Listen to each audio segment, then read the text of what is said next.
intaada mar videoga sii daawan subscribe ka taabo suulkana dhag ka sii gambaleelkana ku xiro sheekadan cajiibka ahna nala dhegeyso kulley waxaa laga yaabaa inay wax yar ka yar fahansiiso suuqa iyo waxa suu u waalan yahay iyo sheekada meesha marayso inagoo taariikh iyo xisaab iyo waxyaalo badan si wax u samaysan yihiin isku yara dayi doona baryahan dadku waxay ka wada hadlayaan coinka loo yaqaano UST Terra Bitcoin Anchor Protocol protocol muxuu qabtaa maxay tahay jinnigan maxaa dhacay dadkii waa wareereen marka bal waxaanu rabnaa inaanu yara sharaxno oo aanu yara bidhaameyno af Soomaali weyn ma ku hadlaya sida ay wax yara yihiin waa coinkan UST-ga waxaa sameeyay ninkan ama qolooyinkan loo yaqaano Terra Creator ninka madaxda u ah waxaa loo yaqaanaa Do Kwon waa magaca Janisa oo Singapore u degan yihiin waxaana lagu sameeyay Singapore 2018 UST-ga waxay qabaan waxa loo yaqaano Anchor Protocol oo shaqadiisu yahay waa banki amaahin iyo deyminta bixiya oo qofkii coinkiisa dhigto oo dhigta wuxuu helayaa yield intaas la eg qofkii lacag ayaga ka deynsadana lacag badan bay saartaan oo dulsaar ah laakiin sanadkii dadka lacagaha dhigto waxay helaan return intaas oo isku hubaan oo aan xumayn adun waxba marka waxaa loogu talagalay UST-gu inuu la mid noqdo $1 UST oo ah United States token baa wuxuu la mid noqonayaa $1 United States oo ay rabaan inay ku barajeeyaan cayaarta nimankan UST Tetherka iyo soo saareen oo asna coin ah oo $1 iyo USDC-ga inkastoo USDC-gu uu yahay midka ugu stablesan oo isagu cash badan u dhigto Tetherkuna way qabaan iyaga laftooda maxkamadaha ku socday laakiin iyagu lacagay dhigeen bangiyadooday lacag dhigeen nimankaana waxay la yimaadeen waxa loo yaqaano algorithmic coin xisaab ku dhisan oo protocola oo shaqada Terra protocolka uu qabanayo waxay tahay in UST-ga markuu qiimihiisu dhaco ay suuqa ka saaraan UST ay booska Luna geliyaan Luna ku bedelaan so that interchange wuxuu sameynayaa scarcity of UST macnaheedu yahay waxaa la weynayaa tira badnaanta UST-ga yaraanaya booskiisii Luna lagu bedelayaa dhag UST-ga waa xasilaya sheekadaasi waxay ahayd sheeko muddo shaqaynaysay waana sheeko ah in theory mathematically possible but it's not tested wax oo la ogyahay ma ahan labadii sheeko yaroo idin sheegay waxay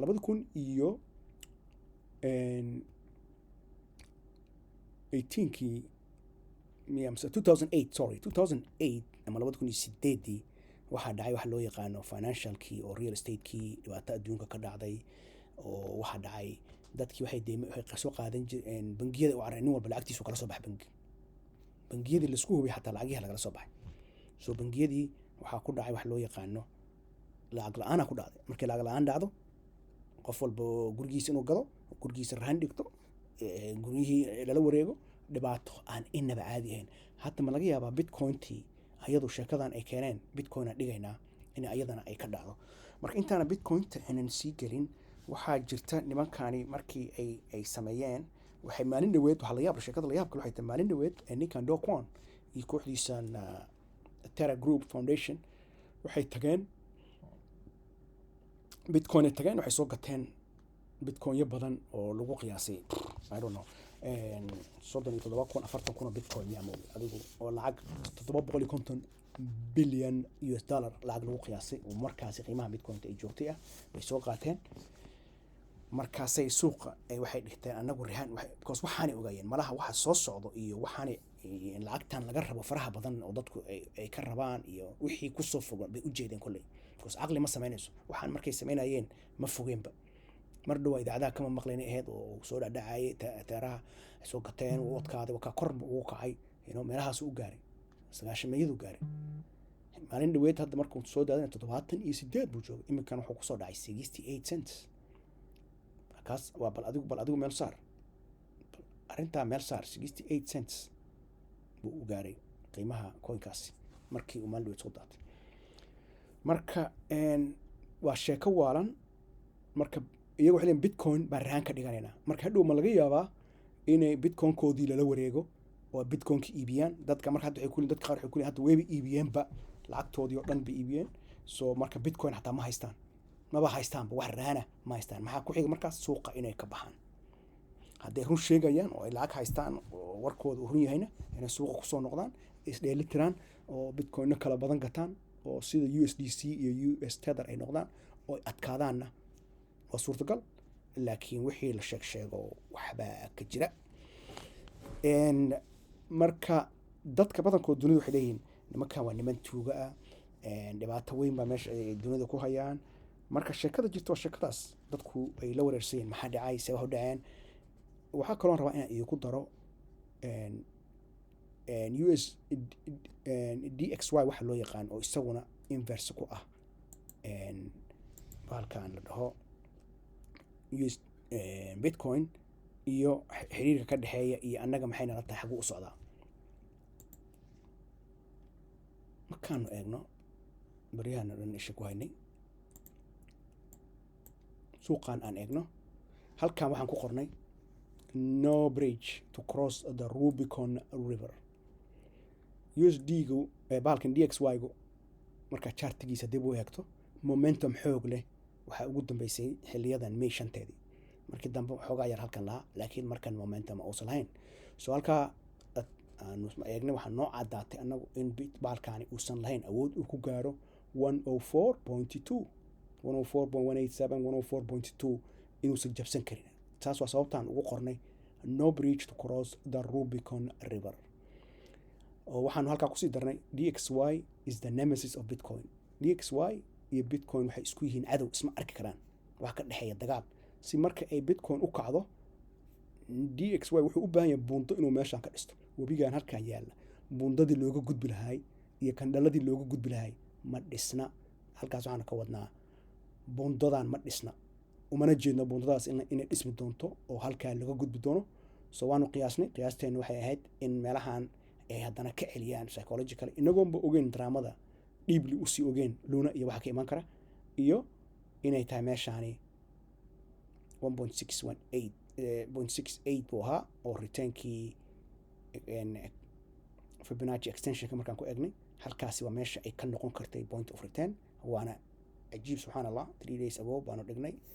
meelaha waa ka arki kartaan possible point of return and exactly halkiiba ay ka noqotay. marka uma jeedno in Bitcoin halkaasi ay kasii daadan karto, laakiin haddii webigan lasoo gudbo waxa weeye warku wuxuu noqonayaa warku alamtara waa uu dhaafay oo Bitcoin waa ay daadanaysaa. laakiin annagu iminka uma jeedno in buundooyinkii webigan lagu gudbi lahaa DXY uu ku bixi lahaa ay dhici lahayd. marka DXY-ga isha ku haya. so haddii DXY uu halkaa ka gudbo